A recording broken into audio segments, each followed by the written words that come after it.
қарайтын болсақ, бізде cube және plane деп тұрады. Бізге керекті объекті бұл cube-ті біз пішінді өзгертетін боламыз. Мұнда scale деп тұрады. X жақты біз 10 деп жазамыз, Y жақты біз 10 деп жазамыз. Сонда біздегі пішін X және Y жақ бағыттары 10-да 10 болды. Енді біз Z бағытын кішірейтеміз, 0-де 5 деп жазамыз. Біздегі үйдің асты дайын. Енді біз дуалын көтеретін боламыз. Тап батырмасын басамыз және біз edit mode бетіне өтетін боламыз.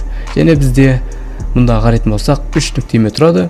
Бірінші бұл нүктелерді белгілеу үшін, екінші бұл кескіндемелерді белгілеу үшін, үшінші бұл біздегі беттерді белгілеу үшін керек болады. Бізге үшінші батырма керек, және біз үшінші батырманы басамыз, және I батырмасын бассақ, бізде дәл осындай шеңбер пайда болады.